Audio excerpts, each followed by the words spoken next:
Good evening, everybody. Monday Morning Quarterback, episode 153. I hope you guys have all had a fantastic week. Or start to your week, I should say. Season's winding down, but we've had some wonderful weather here in the Midwest. It's allowed for some extra racing here the last couple of weeks, which is awesome.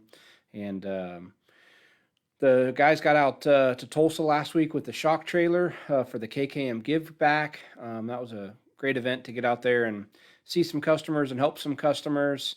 Team CSI swept all 3 nights in the non-wing portion and won the final night in restricted as well. So congratulations to Kyle Spence and the Hummer team who won their prelim night and the final night and earned a ride for the Chili Bowl. So that's a cool program that they have going on there to help take a micro racer and elevate him to a little bit bigger stage. So it's cool that a micro racer has won it the last few years and not a midget driver stepping down to a micro. So tonight we're going to talk about quick disconnect shock adjuster cables.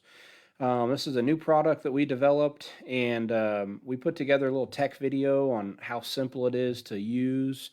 So we're going to play that video. When that video is done, we'll come back. I'll answer questions about that or any other tech questions you have as the season's winding down. I want to make sure you guys are finishing the season on a strong foot. So without further ado, we'll jump over and play this video, and hope you enjoy it, and be back in a couple minutes for some questions.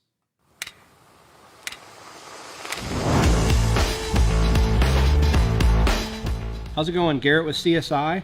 Today we're going to talk to you about our quick disconnect shock adjuster kit and how to install that. We've sold a bunch of these, and people have had a couple questions on how to install them, so I just want to put a little video together. It's really a simple process, but we'll walk you through it step by step. So when you get your kit, you're going to get the piece that slides onto your cable, the actual quick disconnect part, the new style adapter that it hooks to, and then a bolt that goes through it, although you can use the bolt that comes out of yours unless you have a long bolt in there. So the first thing I like to do is you'll take a 3/32 Allen, and you'll pull these set screws loose and slide one cable end off. And you can keep these cable ends because that's what goes on the cable end here goes on the opposite side for the knob. So handy to keep these in your toolbox in case you ever need it. If you pull that off and your cable is a little burred up, just a sanding drum on a little Dremel, you can go around that and clean it up. This is a new cable, so it slid on really easy. So you want to make sure that's pushed all the way on. Again, a 3/32 Allen wrench. Snug them. So I have this loose, but you could do that while it's on your race car, right? You don't have to take the whole cable out of the car to do it. Just pull that one end off. If there's any burrs on the cable, around it with a Dremel with a sanding drum, slide the new quick disconnect piece on. So now your cable's ready. On the shock itself, we're going to take this older style 2-prong off and put the QD style piece on. So the easiest way we've found is if you hold this with a 7/16 wrench, those ears fit in there just perfect on this style. And we do put a little red Loctite on there when we install these so they don't come loose, so it might be a little difficult at first. Just spin that guy off. When you take it out, you have this shorter socket head Allen. You can reuse it, or you can use the new one that's in the kit. You'll pull this out, set that aside, and you'll drop the new one down in there. And on the new style, a 9/16 is the good size to hold it. The main reason you want to hold it is so as you get it tight, you're not bottoming out the driver in the shock eye, which then can be difficult to loosen. A little drop of red Loctite when you reinstall this will be helpful so it never comes loose. But since it is such a small screw, a little bit goes a long way. So that's good and tight. Now, when you go to put your QD on, you will want this at full soft, so back it all the way out. If it's screwed all the way in, you can't get it snapped on, but you'll be able to screw it all the way in once you get it snapped on. So screw it all the way out, and then this literally just pops in and locks in, right? Then you can adjust it all the way in, and you can see that's secure, right? You can't get it off when it's all the way in, so that's nice. The first few turns of adjustment, there's no way physically for this to come off. You gotta back it all the way off to get it out, and then you can go about it. So really simple. Probably take you less than 10 minutes to change all 4 of yours out to the quick disconnect style. This is short enough that you can get your helper spring and your coilover kit over, so that's really nice. And this quick disconnect style works on everything except for the XT shock. The XT, the adjusters are so close together. When we designed that, we didn't have this quick disconnect in mind, and you just can't quite fit it on there. But every other model of shock we make, you can use that on. You can also use this on any style of AFCO shock.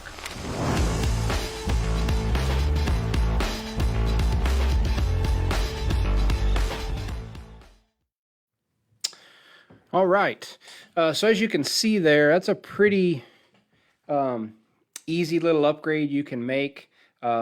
Really allows you to be able to change your shock adjusters, get your shock adjusters off your shock so you can either charge them with nitrogen, take them off to wash them. You're not fooling around with the R-clip. So that's it's been a really popular new kit we came out with later in the summer this year. But just wanted to give you guys a tutorial on how easy it is to install that and how well it works. Like, one thing I'll add, I think some of the older generation shocks, maybe the driver where you're putting that quick disconnect into the rod end isn't tapped as deep. We've had a few people that said they went to tighten the bolt up and it didn't actually tighten it up. If that's the case, you can just take that bolt to a sander and shorten it a little bit. We're getting some shorter bolts to put in the kit so it'll work universally, but if you ran across that, you could just literally take about 50 thousandths off the back of that bolt, and it'll tighten up well for you. So one other thing I wanted to touch on before we started answering questions, and if you have questions, go ahead and start commenting. We will cover all of those before we sign off here tonight. But we posted last week about shock seminar. We're actually doing back-to-back days. It's hard for me to find too many open weekends with shootout and Chili Bowl, and then indoor quarter midget racing, and then Florida in February. But so I found a weekend, and Saturday is going to be a shock seminar. So quarter midgets, midgets, micros, sprint cars, all encompassing shock, springs, torsion bars, very in depth. We'll cover all that. There's only 2 spots left for the Saturday shock portion, and then there's 4 spots left for Sunday. We're going to do a quarter midget chassis seminar. So we know we have a lot of regional quarter midget racers that are just getting going, and so that will cover your basic maintenance items, how to take care of your tires, squaring and scaling the quarter midget, race day adjustments that you can make, and some just little tricks we've found to make speed over the years racing house cars. So that's going to be the Sunday portion. The Saturday portion is shocks. You can purchase them together or individual based on what you want to do. But again, there's only 2 spots left. We keep it pretty small. We're only having 15 people per day because we want to be able to give a lot of one-on-one time to each person that's coming. So,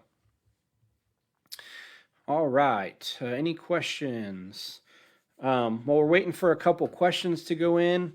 The shock trailer will next be at Tulsa Shootout. So I'll be going to Vegas for the Winter Nationals, but going out there to help customers and race with Hudson. So I don't take the shock trailer to that one. So if you have something that needs serviced, don't wait till I get there and unfortunately tell you I can't because I don't have a dyno in my personal trailer. Send the stuff in. We can save you freight one way and bring it out with us, but we won't be fixing shocks at the Winter Nationals. But we will be at Tulsa Shootout and Chili Bowl. So, Nick, No plans for a quick disconnect on the XT. Unfortunately, the way we had to design that shock to keep everything tight for clearance issues, we can't even fit the R-clip style in there. So, yeah, unfortunately, the little dowel pin is what it's going to be unless we totally redesigned that shock. So, speaking of new design shocks, if you're going to be in town for PRI, we have a bunch of new shocks we're going to have there. This is going to be our largest unveil in the history of the company, really. So we've got 4 new models of shocks and some other new components that we're really excited about. We've been working on really hard for the last year. Our shop will be open normal business hours Thursday and Friday if you wanted to pop in and see the shop. We're not doing an open house this year because of the banquets on Friday and then having to tear down our booth on Saturday. So, so you can come see us at PRI or stop by the shop, and shop will be open normal hours Thursday and Friday for you to drop stuff off. So we get this question every year, hey, can I bring you some shocks or bring you a steering gear or whatever to be rebuilt at the show? No, because we don't really have a place to put that stuff. So if you can drop it off at the shop, that's the easiest way to get stuff that you want to get serviced dropped off. So anybody else have any questions? Next week we'll be live again. Let me think. Yeah, next week we're going to be live again, and we are going to go over, we did another one of those videos when Tyler was here about the 2 different ways to use helper springs. That's a question we get very frequently, and we've done some models before showing it, but just showing it in real life is the easiest way. So we'll be doing that next Monday. We'll be live again with some helper spring information and how kind of that works and the 2 different ways to run helper springs on the front of a midget or mini sprint or micro, so we can get you up to speed on that. And then if there's ever a topic you want us to cover, please feel free. A handful of the ones we've covered in the previous 153 episodes have been given to us by viewers, so that's awesome. And all the previous episodes are on our YouTube page, so we can archive those there, and they're good resource people to go back and look. I reference those frequently when somebody calls and wants to know about a bump rubber package. Say, hey, on this video we went through this fairly in depth. So doesn't look like anybody has any questions. So we'll sign off for tonight. If you ask a question after the fact, I always try to go back and answer those, but you can always email me, Garrett@csishocks.com. And we certainly appreciate you guys tuning in and hope you have a fantastic week. Take care.